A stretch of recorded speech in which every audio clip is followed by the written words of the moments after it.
Welcome, Dr. Eddie. So glad to have you back. I know what the topic is today, and another good one. You always bring great topics for discussion. Thank you, Tammy. Good to see you again. It's good to see all you folks too today. And thank you for joining us. We greatly appreciate when you're here with us. Um, I actually did a column about this, I guess it was about a week ago, maybe. The whole idea of I'm in trouble. Let me take a step back. You look at, again, why is it that many men who, struggle to emotionally connect, emotionally engage, to be able to offer support, to be able to be there in time of crisis, in times of grieving. One of the biggest issues is fear. And fear. If you were asked them about it when they first think about it, they'll say, I don't know. The more they dig down deeper, they all come to the same agreement. Yes, there are fears. The fear that I may say something wrong, the fear that I don't know what to say. But yet one of the biggest fears is this idea that I'm in trouble. And once that takes hold of someone in the dialogue, it's going to get the objective then, and this is a subconscious objective, it is not something they're thinking of, but the objective is shut it down. Okay, how do I turn this off? Because again, I have this great sense of discomfort that I'm feeling. As you know, those of us who deal with the compulsive disorder, deal with an addictive brain, deal with the anxiety, we don't do well with sitting with emotional discomfort. So we want to run away from it. Here, unfortunately for us, we can't run away. We're here, but we're not supposed to run away. We need to learn how to engage. But once you go into that mindset that I'm in trouble, then it's like, okay, what do I do to tune this out? And that's where, again, now you see many of the issues that happen, right? This is where, excuse me, he'll start to become defensive, or he'll start to justify things, or he'll start to gaslight, or he's going to withdraw, or he's going to wilt in front of you, or he's going to become more aggressive. I don't even know why we're talking about this. You got to get your act together. It's just many different things that it takes on for the men who have betrayed. It is very, very critical for them to move beyond this emotion, this feeling. Now, I'm not saying don't feel it, because I think you will feel. I think the natural, response for us. But once you start to feel it, what we need to do is to battle through it. See, we have a really bad habit, and we gained it from a long, long time ago, where we didn't learn to really battle through moods or negative thinking that we went through. Instead, we either ruminated on it to make it worse, to deepen it, or we distracted ourselves so that we didn't think about it. Here, now, neither of those work for us. So what we need to do instead, okay, I'm not going to ruminate on it because that's going to, again, make the despair worse. And I'm not going to try to escape because then I leave feelings of abandonment. Instead, what I'm going to do is I'm going to sit with this emotional discomfort. I'm going to face it, and I'm going to move forward despite it. But part of that has to be taking this mindset of I'm in trouble and reframing it. I'm not in trouble. She's upset. She's angry. Better yet, better yet, she's hurting. See, that's where you need to go. She's upset. She's angry. It's going to lead you down that pathway. Oh, I'm in trouble. If you, again, drill and go deeper, the reason for this, the reason, and I'm not saying she's not upset, I'm not saying she's not angry, she is, but the reason beneath it, remember, we always have to go deeper, is that she's hurting. So now, because see what happens when you start with the I'm in trouble, it now becomes about you, right? You are now turned inwardly focused. And now it's like, how do I escape this uncomfortable feeling I have? What do I do? How do I do this? And again, the way you're probably most likely going to try to do is shut it down. We need to refrain from going inward, and therefore we go outward. So instead of she's upset, she's angry, instead she is hurting. Now, what I can do in this circumstance, because now what I've done is I've reframed everything. Now what I can do is I can be compassionate. I can be patient. I can be understanding, curious, maybe even empathetic. There's many different things that take place here when we reframe the way we think. Go back to what I said before. We don't have that skill set of reframing because back when we were younger and the rest of our lives, if we took the same habit, okay, we would just take it and just dwell on it or run away from it. And it's caused nothing but issues in our lives. And maybe sometimes it's caused chaos in your life. And we don't need any more chaos. Instead, again, as we mature and as we grow up, we have to be able to sit and take and be responsible. And part of responsibility is when our wife is troubled by something, we need to be able to be there for them. Okay. And I'm not talking about even if it's, just grieving the betrayal, but I'm talking about whatever they may be upset about. If you drive with me and my wife, you're going to know that whenever we're driving, my wife's getting upset about something because I'm not, the world's most cautious driver. Okay. But it was interesting. The other day we were heading out somewhere and she tried to get me to say, she goes, oh, you have to turn here. And I'm like, no, I don't think the turn is there. She goes, no, really turn there. And what happened, I was coming closer to the car in front of me, but I put my foot on the brake. But what happened, the anti-brake system locked and we jerked like that. And she just lit into me. You were going to hit that car. I told you, why aren't you paying attention? And I'm just like, I was going to stop. She goes, no, the anti-brake system jumped in, blah, blah, blah. And what I say to myself is that, you know what? Just be quiet right now. Just be quiet. So we had to go. So I went to the turn I was supposed to go to. And we go down that turn and we stop in a store. And I'm walking into the store. She grabs me by the arm and she goes, so are we going to be mad at each other for the rest of the afternoon? I go, no, we don't have to be mad at each other. And I'm sorry, I forgive you. And she went to go kiss me, and I said I was going to stop. And she started laughing.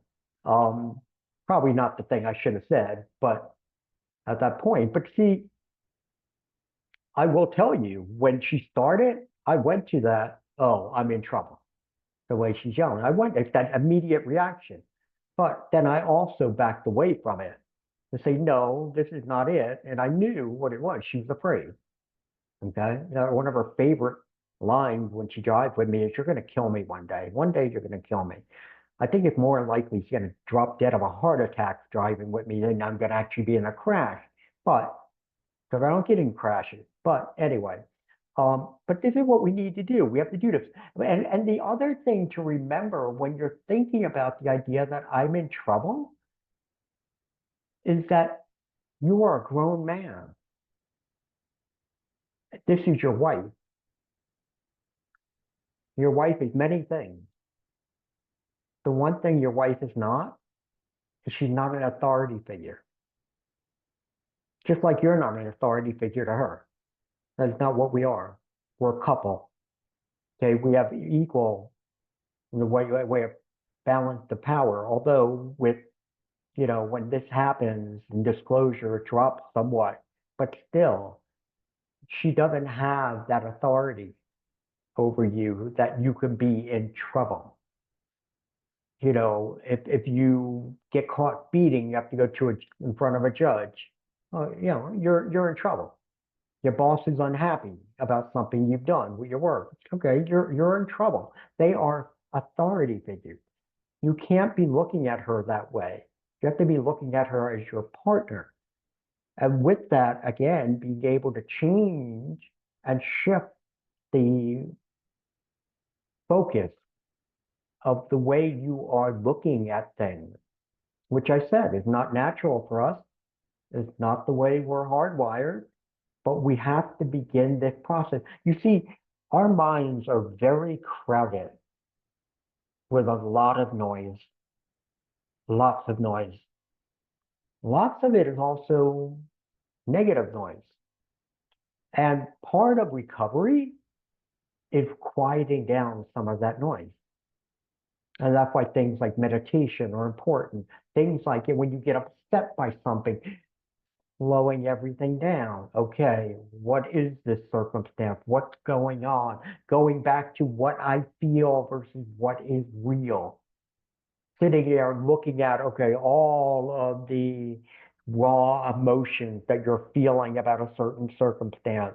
And instead taking that, instead of ruminating on it, pondering it, debating it, living in it, and then having it spill over into all other parts of your life, instead move it over to say, but what is real? And now I throw out everything's an assumption. I throw out everything that is an eternal lie. I throw out everything that is fear-based, and I bring it all the way down. And now look, I quieted the noise. No, it can't be that easy, Dr. Reddy. It can't be that easy. You're kidding me. No, it can be that easy. You know why you don't get it? You know why it doesn't happen for you? You don't try. You forget. We can't forget. We have to make this part of what we do, what I feel versus what is real. You have to start to learn what is your body, your mind, and your soul telling you on a regular basis. I've been so thrilled in the last 6 months or so as I've been talking to more and more of my clients, because we spend the time talking about what is your body telling you, your mind, and they, we meet, and all of a sudden they're saying, yes, I sat and I was still, and I could feel, the tension in parts of my body. And then I asked the question, what is it telling me? And they were able to come up with answers. That's just like, that's recovery. That's recovery. Yeah, recovery is going to meetings, recovery is doing your journaling, recovery is your group, recovery is your, therapy. But real recovery is understanding you and why. Why do I think, feel, and do what I do?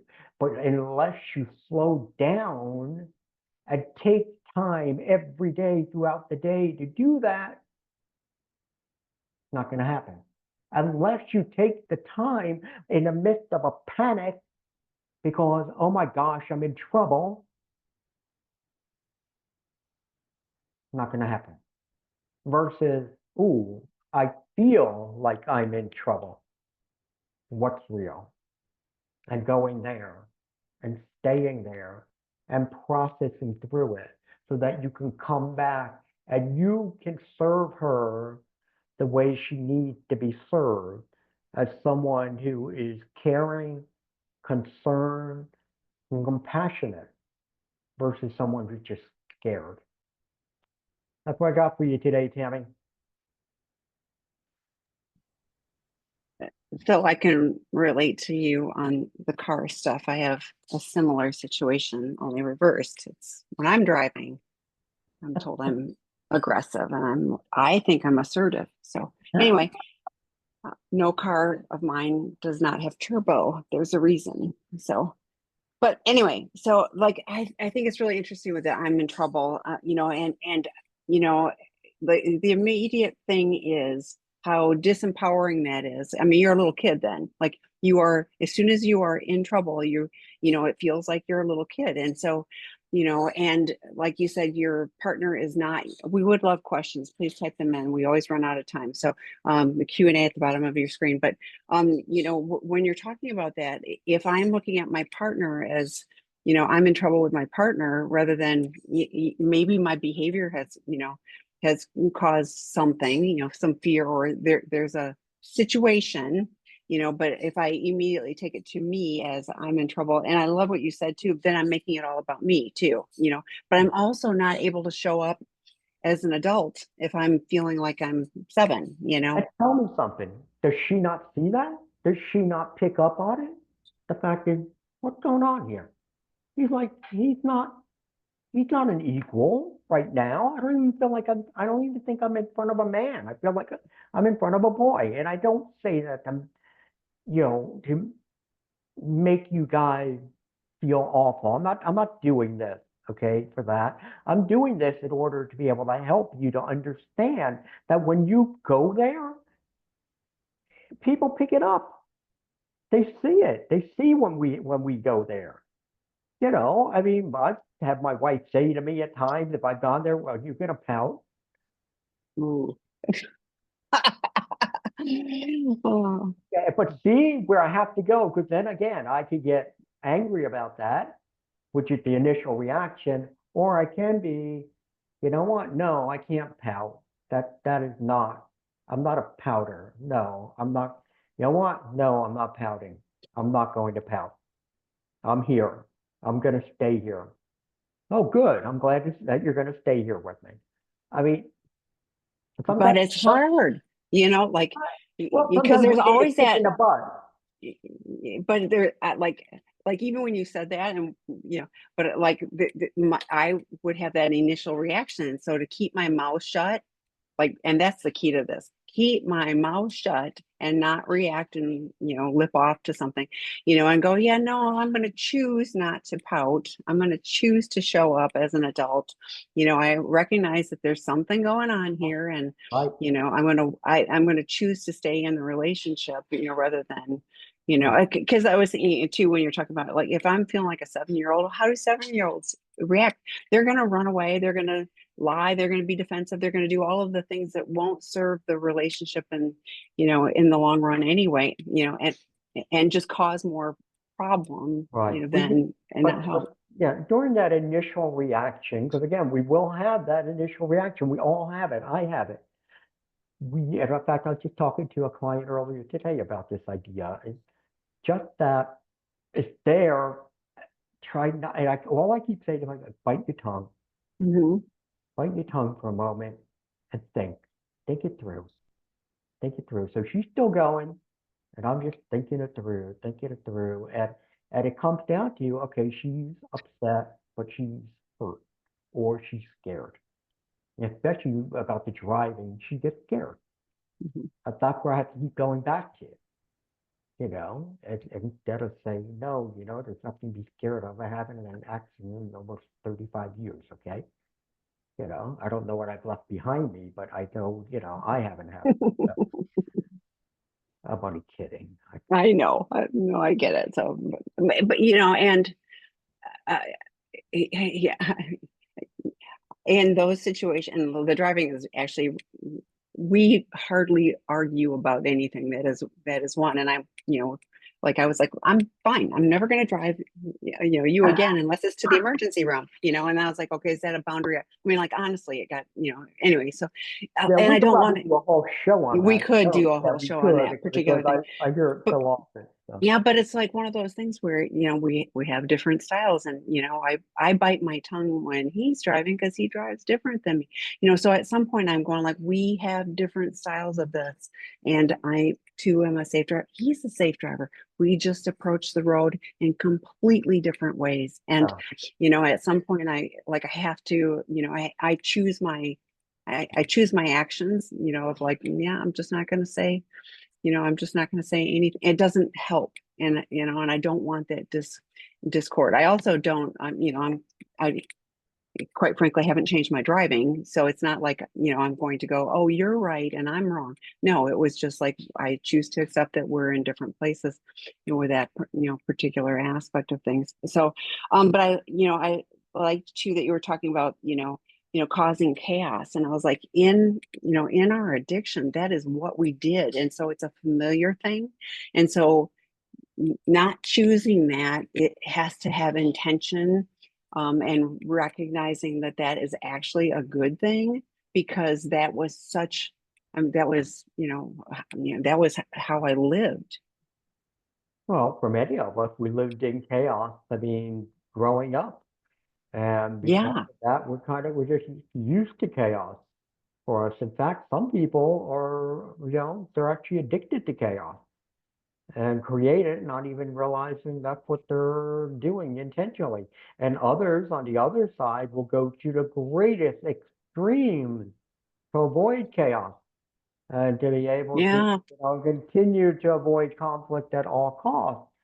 And that, of course, leaves the other party feeling like there's no interaction here. I'm by myself. I'm by myself once again. Yeah. Yes. So taking responsibility, stepping into the space. So not being conflict avoidant and not being, reactive. And it's all stuff that we need to learn, if we're going to be on a recovery path. So we've got some questions. Okay, I admit it. I act like she's my authority figure. Not her fault, mine. How might you own this fault without sounding rude? Maybe something like, hey, I think I'm experiencing fear right now because I'm treating you like my authority figure instead of my equal. If she's angry, she might be offended by this because it can sound like I'm saying, "You're not the boss of me." What are your Yeah. thoughts on that? Yeah. Again, I don't think you have to go that in depth when you're trying to make the explanation there. I think it's just more of along the line of, you know what, I'm sorry, I'm not approaching this conversation the right way right now. What do you mean not approaching? You know what? Because I'm seeing, I'm too focused on the fact that you seem rather angry, and I need to go beyond that, and I have to see how you're hurting. So I apologize for not, being here right now at this moment, but I'm zoning in on that. That's where I would go versus bringing up the authority figure. Because you're right, that's where it could wind up going, because it would sound like, oh, you're not the boss of me here. So Well, and you've shared so many times, slow everything down, and I guess it's a moment to bite our tongues, or, to think through, like, is what I'm going to say or do going to have the effect of bringing us closer? Is it going uh, to ultimately serve me, or is it going to make me feel like, yep, ran away from that one, uh, push that person away? But ultimately, it causes more of a fracture. So, but you yeah. got to slow it down. But you know what else? What I would also do in this circumstance, Yeah. though, however, is perhaps have the dialogue about this when she's not in the moment of grieving. To Oh, say, that's a hey, great you know idea. what? I want to talk to you about something that sometimes happens when you Hmm. get upset, when you go into your grieving, and where I go, and I go, this is totally on me, and I have to get beyond it. But I just want you to know, this way maybe you could be aware if you see me looking like I'm want to withdraw, wilt, or whatever, you could maybe just point out the fact that, you know what, where are you right now? Because I feel like you're in a different place. So that's why I would have the conversation prior when everything's rather calm, so that again we understand what the dynamics are that are going to go on, and also what are the expectations moving forward.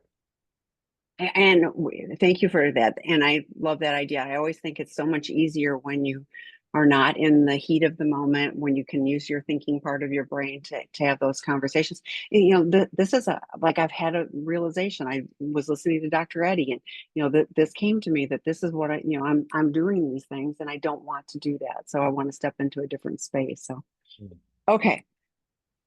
Your driving experience, Eddie, is a lot, is my life a lot. Vicky Palmer, the CSET who does the Boundaries podcast, Boundaries Queen and Beyond Bitchy, says driving and loading dishwasher are always like this. Worse in these betrayer partner scenario. Also, the backseat driving is tough. I have to bite my tongue.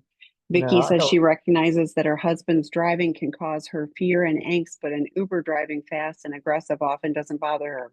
I have to understand it is just my burden to bear. I have to own my own dangerous driving in the past, which has caused her fear now, even though my driving is better. Well, that's good. I'm glad to see that.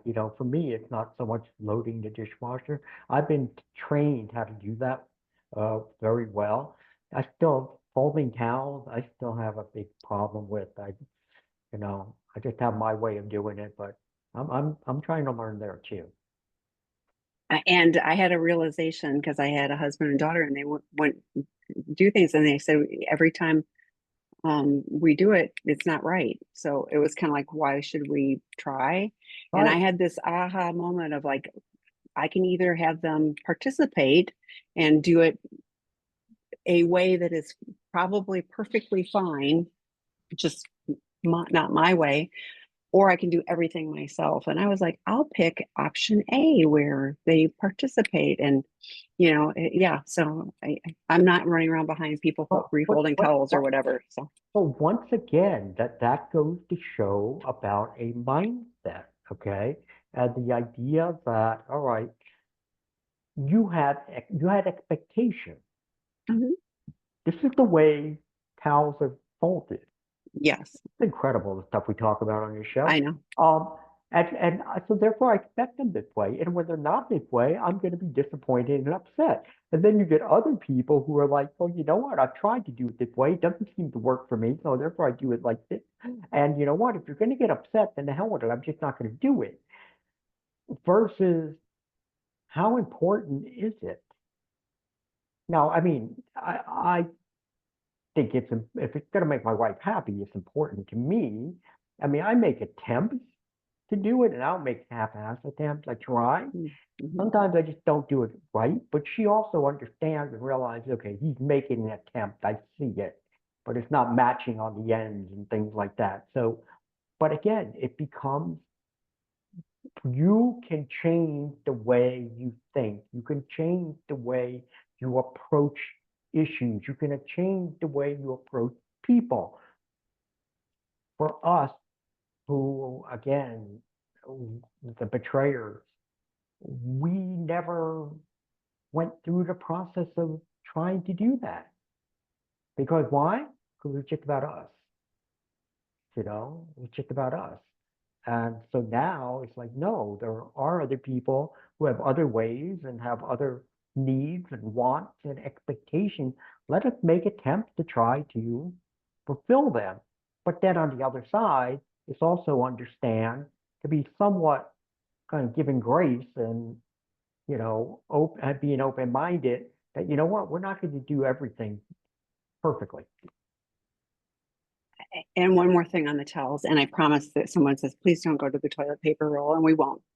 But with the towels, it's like I have a way of doing them. They fit into a cupboard a certain way and all of that. It doesn't make it right. It's just that has what is worked for me. But I understand that, you know what? If somebody's helping me and they're doing it and we can fit them in the cupboard or whatever, it's just fine. It just like I just don't care. And I try to remember to say, thank you for any participation, and I don't have to, but it's just one of those things where if somebody's helping navigate the household chores, like to me it makes sense to be aware. So I We want don't the help. That's what accept I want. Okay, so the next one, I'm the betrayer. When my wife accuses me of anything, I rarely ever argue with her. I just accept the blame and shut my mouth. Is that proper for me to do even when I'm not guilty of certain accusations? no, no, it's not. I mean, first and foremost, we don't accept blame for something we haven't done. I have seen circumstances that have led to divorce because men have, you know, said, yes, all right, fine, that's what you believe. Yes, I did that.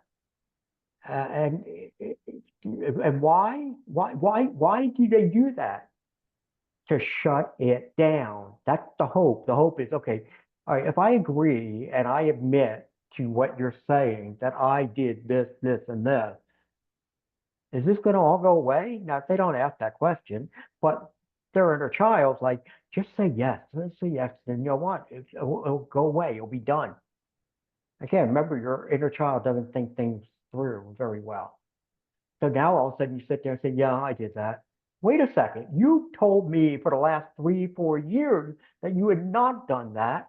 And you see where we are? So no, it's not good to be able just to sit, as you put it, shut your mouth and to, just take on the blame for it. Now, I will say this.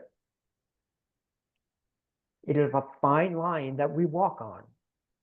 So therefore, depending on how intense her grieving moment is, okay, if it's very intense and she's really upset about something, I'm not sitting there at that time trying to convince her she's wrong because that's going to go nowhere fast. Instead, again, I'll do my affirmations, again, I'll do my validations. I'm sorry, not affirmation, my validation along the lines of, you know what? Yeah, I can understand why you think something like that. Get it. And I'm not going to expand upon it. Now, if she says, well, wait a second, are you saying that's true? Then I'm going to say, no, I'm not saying that's true. Would you like to hear what I need to say about this? Again, ask permission before you just jump in. See, too many guys, what they do is they just, when the accusation made, and they'll just go, no, it's not. You're wrong. That's not what happened. And so what you've done is you're shutting them down versus, again, depending on what the state is. That's what I mean. This is not a firm rule. You have to be very attuned. Will she be open-minded to what I have to say right now? But then sometimes she's not because she's just so upset by things, which is fine. I'm not criticizing her at all. But pick and choose the places. And so therefore you may wait till the next day to go back. Say, we were talking about something yesterday and you brought up this, this, and this. And I have to tell you, there's things that you were talking about, they weren't correct. I would like to explain it to you. Are you open to talk about it? That's where I go. Well, and two things. It's really easy to feel like something's an accusation that may or may not be an accusation. So I would Oh, invite you to look at that.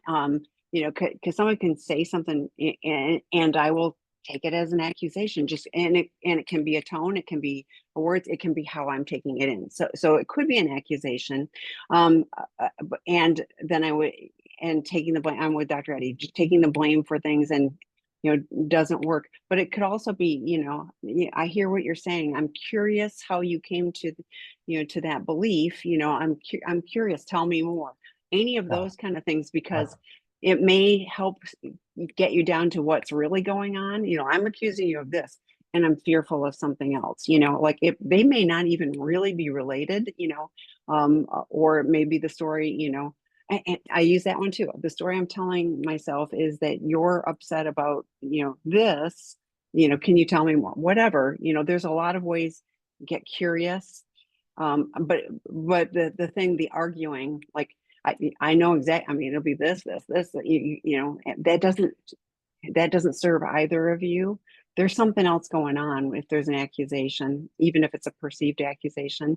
But yeah, like in recovery, we take ownership of what we've done, but we don't take on things that we didn't. And another thing that Dr. Eddie was talking about, like the three things. It's like the facts aren't all there. Are you open to hearing more about what I believe? But I know for sure that it could be 99% right, that somebody's saying to us, and we'll fight to the death on little 1%, and we'll go, no, you're not right because of it, and what is the greater goal? If the goal is, yeah, I have some ownership of this, does that 1% really matter? Not so much, Well, so but what are they trying to do? Try and get some kind of exactly. credit. Well, I mean, there is this part that's not, Yes. and and you're also trying to minimize the rest of it. But you bring up an excellent point about the idea that sometimes accusations are not accusations. So therefore, again, if you get that, and this I think I do pretty well, and that is, I'm sorry, what did you mean by that? Because I feel like you just accused me of something. Yeah, that's what it comes down to. And Tammy is right. Look, I guarantee you, most of the time, I get back, I'm not making any kind of accusation. Where are you getting that from? And I go, well, obviously it's my inner child that's doing it, but I just wanted to clarify that point. So, Yeah. Okay, the next one. How do you make, this is always good. How do you make anybody do anything? How do you make your husband truly realize the need for healing the inner child, especially after disclosure of betrayal, not only for me, but for our children? I am so ready for these chains, generational curses to be broken. And then what do you recommend for how to heal the inner child hurts that result in all of this behavior? well, again, as Tammy said, you can't make anyone do anything.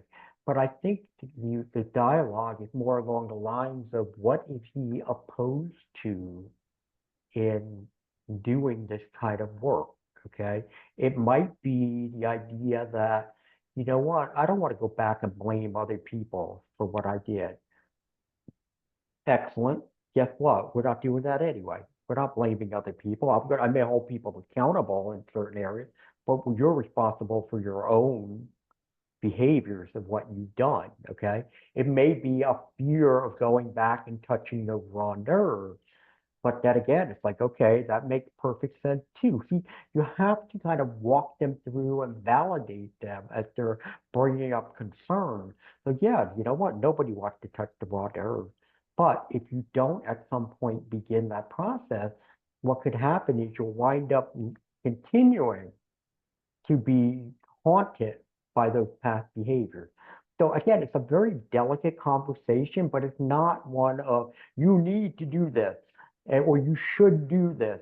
Instead, I think it's more along the lines of why are you reluctant to do it? What is it that's preventing you from taking a look at that, and having that kind of conversation?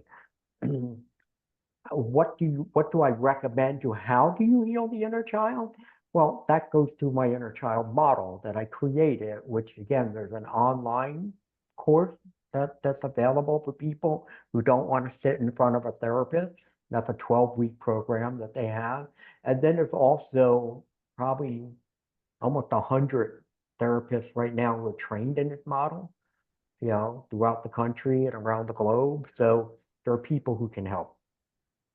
And I put the link for Dr. Eddie's work group in the chat. Excellent. It's on our website.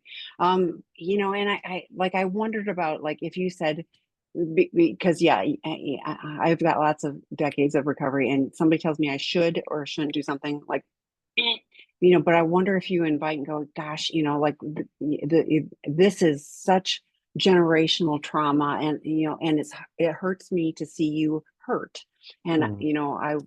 I would love to see you get the support and help that you need so that you can be free of that, and here's a resource, but that's the kind of message I can hear is like somebody's going like, oh, they really care about me getting help, to heal something that's painful for me Right. versus, well, you need to, you should do this. And otherwise you're going to cause trauma for your children. And it's going to be, oh my goodness, that's an overwhelming burden too. Yeah. So, He may feel much more comfortable doing it in a group yeah. than not. I think the next group starts in May. Is that when it starts, Tammy? I think, if I'm not mistaken. Yes, May. Yes, I didn't look at the exact date, but I put the link in. Yes. So Yeah. yeah, and there's still room. So Yeah. Actually, May 6th, he starts. yes. Okay. So then what if he says, I just school him on things in the relationship. I attend groups, read books, therapy. He does not put us first. I think I'm being taken for granted. what do they mean by he just schooled from Because I think that this is a just pretty doing all common thing with a partner going, I've done lots of oh well I've that's done what lots of research and I've got all of the tools and you just need to do all these things. yeah, okay. Um so the partner's saying this. The partner's the one who's saying, I give them all these things to do. Well, see, again, you look at that and the question becomes, well, I know the answer. Why are you setting up his recovery for him? Mhm. And one, because you're fearful that if I don't do it, it's not going to get done. Um, big, a big component to recovery is the ability to take on ownership. Got to take on ownership.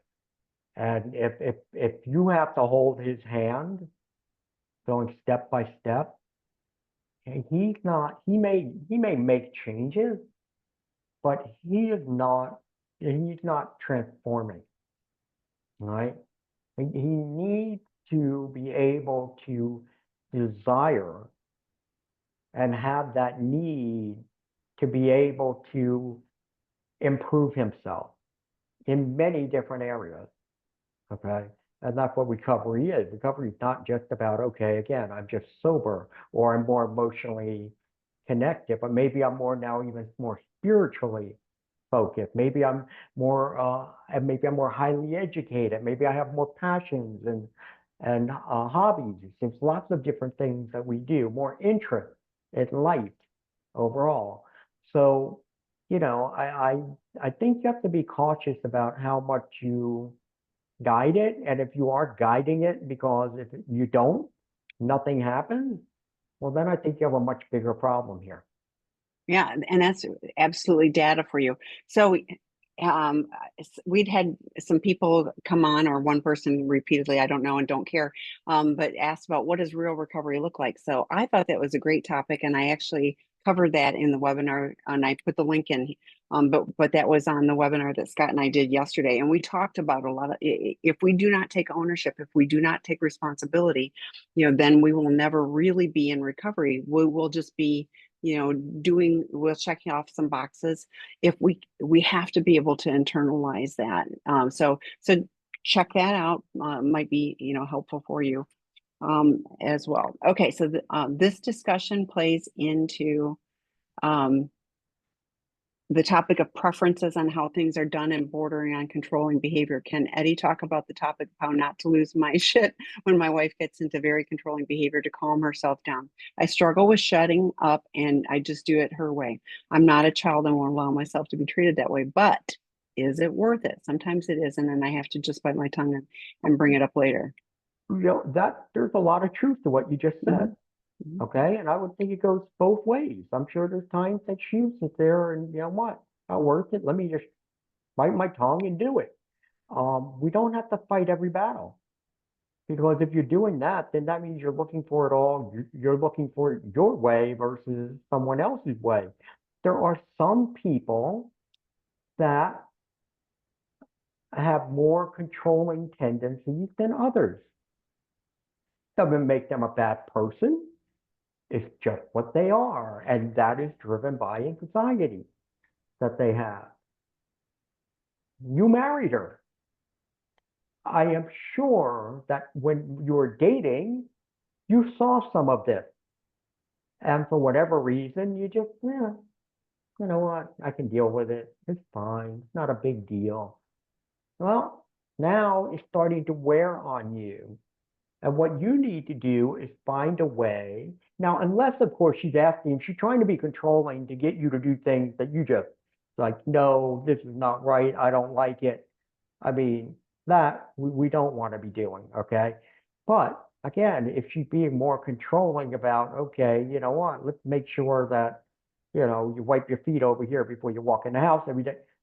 No, it's just like, just go with the flow. I mean, just go with the flow. What, what is the downside to it, with the exception that you feel offended? Because that's what it is. Why? She always got to tell me what to do. What she think? I'm an idiot? I can't get anything done? You know, whatever the negative noise in your head is, and there is negative noise, when you start to struggle and you say, I struggle, and I start to shut up and do it her way. Well, I think you need to analyze what is that struggle that you're having. What is it that's going through my head? What's the negative narratives I'm thinking about? Then go back and look, have you experienced this before in the past? Was there someone else in your life who was also somewhat controlling? That you're now, what's happening is instead of being on a scale of 0 to 10, maybe a 3, if she's like that, your anxiety, instead it's a 6 or 7 because somebody else is in the room. So again, I think you gotta, like I said, I know my wife does it. I do it. I imagine most couples do it. There's certain things, it's just not worth it. Just, you know what? If that makes you happy, fine. I'm good with it because it doesn't matter to me either way. But if it's something that I find it's going to be a major inconvenience to me or something that I just can't seem to get my head around doing, then I'm going to bring it up and I'm also going to see if I can come up with a compromise. Okay, you know what? This is where I'm struggling here. I know you're looking for this. It's like this. Okay, if if my wife wanted that, so this is what I want from you. Well, you know what? I can't give you all of this. What if I give you that? And sometimes that's enough. Well, and with this, not to belabor the towels, but like they fit better in the cupboard just because of the way I've continued to have them stacked, so there's a reason. So for some of this stuff, if somebody can tell me the logical reason of why this preference, there could be something, but I also like Eddie talked earlier about the not in the moment, but not when there's a controlling situation or feel like something that feels like it's a controlling situation going on, but like you've expressed that you have a preference for this. Can you tell me why? Why is this important? There may be a really viable, and you may have buy-in on that, or it may be, well, can we talk about some other options, so that we can mutually agree to something that could work for both of us. Yeah, agreed. Okay. uh, Compromise. yeah, so every Hey, time you I know what? You go know ahead. what I think?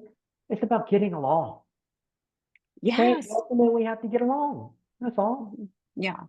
Well, And and if it's always like I have to control everything, there's a whole bunch of I don't feel safe yet, so exactly.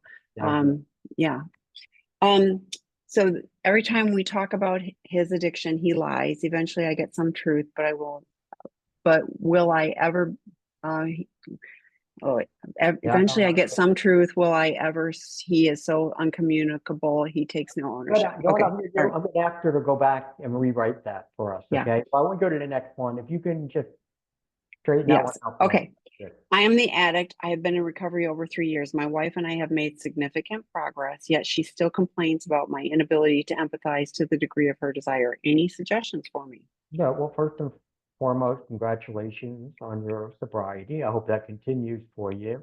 Um, I'm glad that she's made great progress. I'm glad that you see that, recognize it, and hopefully communicate that to her.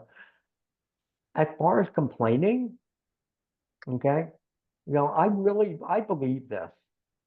I don't believe that there are any relationships in which there was infidelity that even though it gets healed, that when, down the road, there still aren't some bad days for the person who's been hurt. Okay, I think she's going to have bad days. I think she's going to be triggered by time. But I also think that the intensity of the triggers are much milder and the duration is much shorter.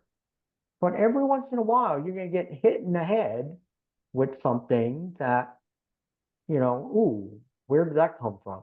And she got triggered by something. Now, that's not what you're talking about here. You're talking about empathy. And so, why does she do this? Well, because you know what? we really don't understand empathy. And we don't. We are learning how to be empathetic. We fall more to the side of sympathetic than we do empathetic. I'm not sure that's all that bad, to tell you the truth. Right? I think, if I'm showing great sympathy, it helps. But the idea is what she's telling you is you still don't quite understand the depth of my pain. That's what she's communicating when she says this to you. You don't understand the depth. So maybe you need to ask more questions. Maybe you need to ask her to paint a word picture for you. What if you drew this out, what would it look like? Okay, what would be most of the colors that would be there? What were some of the words that you would use if you kind of cut out and made a collage of things? What would that be to kind of help you in that? Or maybe you even make that attempt and draw a picture of what you think she's going through from a pain standpoint. Maybe you do some of a collage and give it to her to say, is this close? And just see what you get back. See, you need more data. Okay, because like you say, she's complaining about your inability to empathize to the degree she desires, which makes me believe that you are empathizing somewhat. But it's not to the next level. What is that next level? I don't know the answer to that because not here, and I'm not sure, and I know you don't either. You need more data. Yeah, and I do the all the time. I'm really curious. Can you tell me more? Yep. Like, I mean, like, so you're here, and she's expecting here. What are some things that I could do that would help, bridge that gap? And the more you're able to do that, and I'm curious, tone of voice, not I'm doing all of this and you should, I mean, like because and I'm not saying you would, but I'm just saying, like, my brain might be going like, I'm doing all of this, but if I can just go, I'm really curious. If we always remember that the goal is to have a good relationship, that we're looking to move things forward, we're not looking to get stuck in anger and resentments and, Right. these patterns that are destructive and hurtful for both of us, Yeah, then go I ahead. just I just had a client session just today, and he was saying how his wife, and he's a big guy, he plays football, he's Oh, big guy, and his wife is petite. mm-hmm, I mean, it's a big difference. mm-hmm. And I mean, she's a really strong woman, but she said to him, her big complaint lately, and maybe the last 4 or 5 months, has been, "You seem angry. You seem angry." He's like, "I'm not angry, because I'm not angry." Like that. That's what he's saying to me. I'm not Yeah, angry. yeah. I go, do you do that with her at times? He goes, "Yeah, I'm trying to tell her I'm not angry." Yeah. I go, "I got a guy who's looking down on me. I'm not angry. I'm not." And I'm thinking, man, he's angry. And he's like, "Oh my gosh." Because I'm coming across as I'm angry and I'm not angry. Yeah, I go, just because of your statute, that's what it is. And she's intimidated by it. And so that's where he's going back to work on that and talk to her about it and more. Because again, we have expectations, right? We have biases. There are many things that make up the human condition, especially the human mind. And it's very complex. But yet, we want to try to figure out when we get in a circumstance like this, okay, break it down so it all falls into these little, silos so we can figure all of this out. And I hate to tell you, but the silos cross over each other. All right. And that's why we have to be very open-minded to what is happening and what's going on here with what we're being asked to do. So. So what with this client where his perception is I'm not angry, but he was being perceived as that. what practical things, I'm going to ask for, what practical things did you suggest, for him to try? Well, his big thing for him to understand is one, to understand, to be very aware whenever he's around her, that if I'm not cautious, I can come across as intimidating. That's number one. He has to just being alert to that can help him dramatically. Two, he has to watch what his tonality is when he's describing something. So therefore, if he starts to get frustrated by something, go back to slow everything down, right? How do I communicate my frustration without it looking like frustration? All right, along the way. So those are the two things we're starting off with right now, and then we'll keep building upon that. Yeah, but I think it's really key, like you said, the awareness of like, oh, having that insight, and then how do I practically apply it? And with all of this, there's a learning curve. Like even with the question with the empathy, yes, learning empathy, and it's a skill. And yes, our partners can have expectations that we aren't quite there yet. Maybe we are, but we're just missing, some component of it. Well, So, follow up. well, one thing while I'm Uh-huh. here, we're talking about empathy. I'm going to do a plug. Drew Bow and I are doing an inner child emotional workshop, which is going to be on April 11th. So if you're interested, send an email to innerchildmodel@gmail.com. Innerchildmodel@gmail.com. Okay, so follow-up question at our weekly check-ins. On most weeks, I hear from her that she does not feel very safe, usually because I have been defensive in responses or does not feel like I notice her. I find it very hard to be optimistic with the news each week. Can you tell me anything to give me hope? Well, this Well, is interesting because it's like they're setting it up, so he's probably coming dreading the yeah, communication already. because I guess he's thinking, oh, it's going to be negative. She's not going to be happy with something. She's going to be complaining. The thing is, you say it's a weekly check-in, right?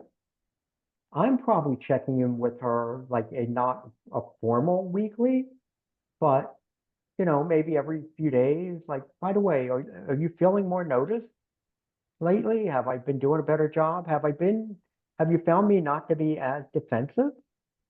I would also ask her in the future, because I'm wondering if you're saying you don't feel like you're defensive or you're not recognizing it.